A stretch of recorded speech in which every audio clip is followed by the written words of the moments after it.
Hi, my name is Karla Young, and I am an art teacher at General Sherman Junior High. Having been born and raised in Lancaster, it was a real honor for me to be asked to participate in this year's Lancaster Festival.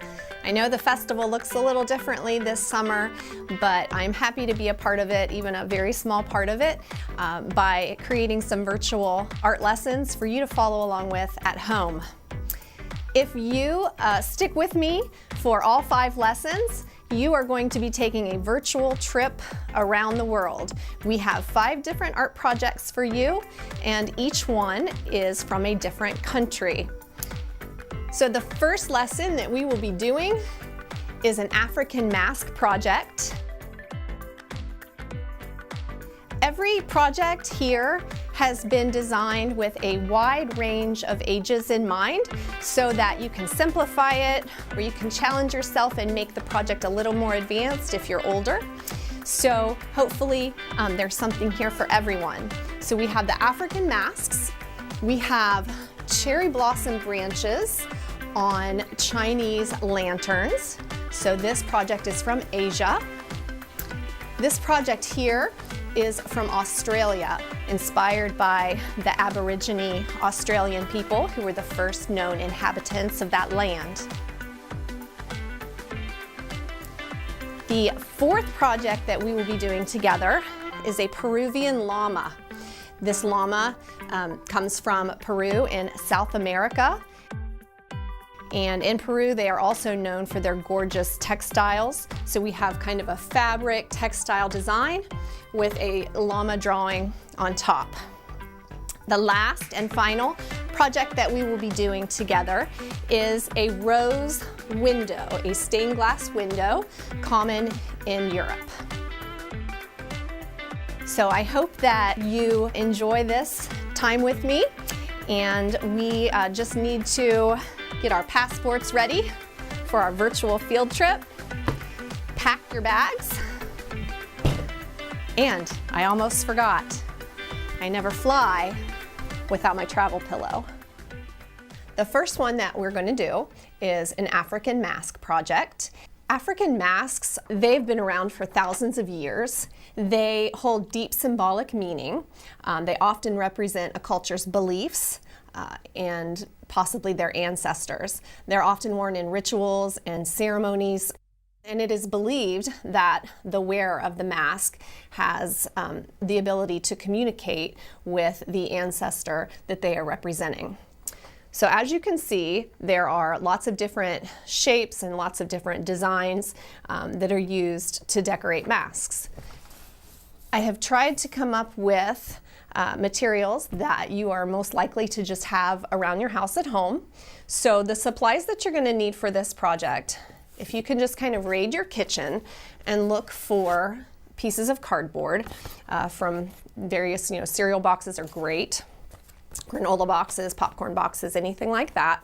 You're also going to need a pencil, some just white copy paper, scissors. You can use glue stick or glue bottle, and some crayons.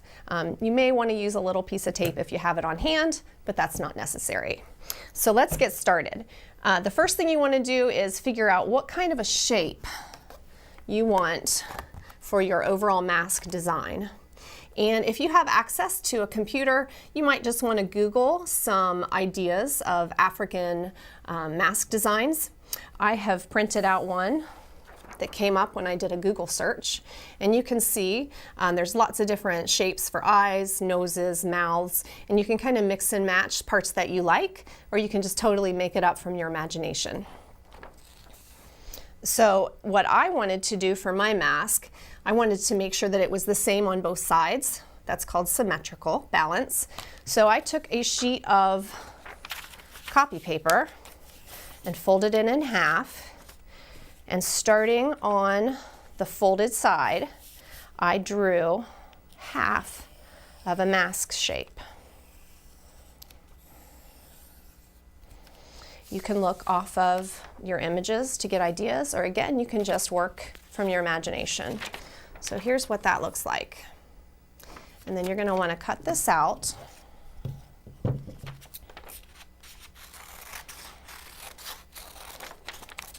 And then you will trace this on your cardboard. Okay, so there's his face. And I'm going to flip this over so I'm working on the plain side. And I'm going to just kind of use this as a pattern. If you're comfortable with drawing the mask right on the cardboard, that's fine too.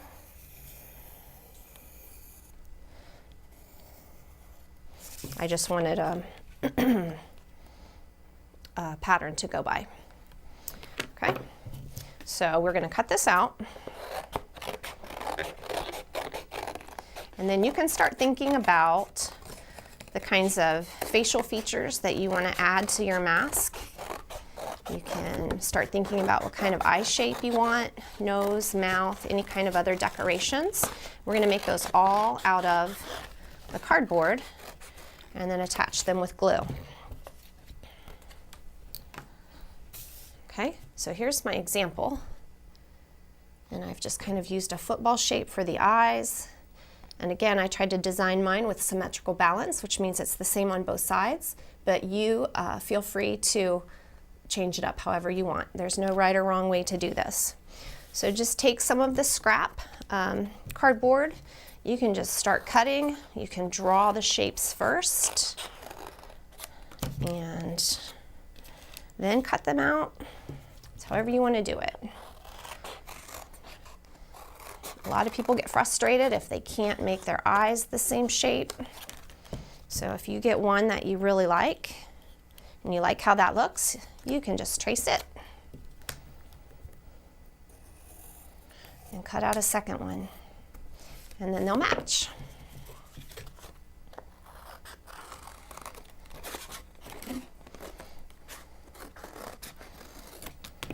Okay. You can use glue stick or you can use glue bottle to attach those. All right, and you'll end up with a face. So once you have your mask design completed, we're going to move on to the next step. So we're going to take a piece of paper and you're going to choose a crayon color of your choice. You can see this example here. I used a blue crayon and I did a crayon rubbing over the entire mask. And then if you want to make it a little bit more challenging after you do the crayon rubbing, you can go in and add different colors. But for now, we want to start with just one crayon. Now, I mentioned that you might want to use a little bit of tape because when we are doing the crayon rubbing, we don't want this to accidentally shift. That's going to mess us up. So if you have a little bit of Scotch tape and you can just stick that mask down to whatever surface you're working on, just a couple small pieces will do. Now I'm going to kind of line my copy paper up over my mask and I'm going to just start coloring.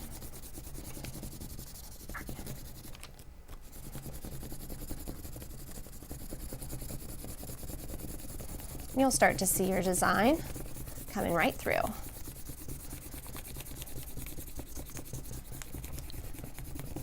The more shapes that you've added out of cardboard, the more interesting your mask will look when it's finished. And there comes his other eye.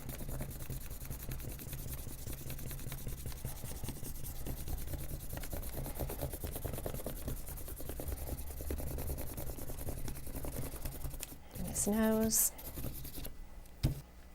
So once you have your mask design completely finished with the crayon rubbing, you can leave it as is and it looks great. If you want a little further, a little more advanced challenge, you can go in, you can use crayons, you can use markers.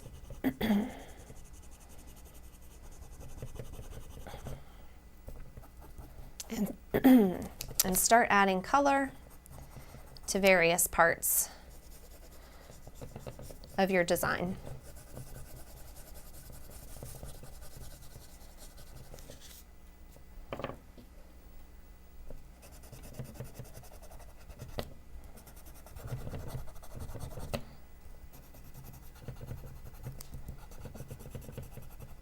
When you're finished, you might have something that looks like this. Now, if you're a little more advanced, you want a little more of a challenge, maybe you're a little bit older, you can have some fun now with your cardboard mask. You can add color. You can add marker to this. You can add crayons right on the cardboard, or as this example shows, you can use paint.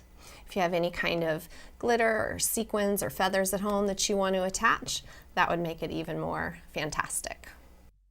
We would love to see the artwork that you've been creating with us, so please be sure to snap a picture of your work and post it to social media using the hashtag Lancaster Festival.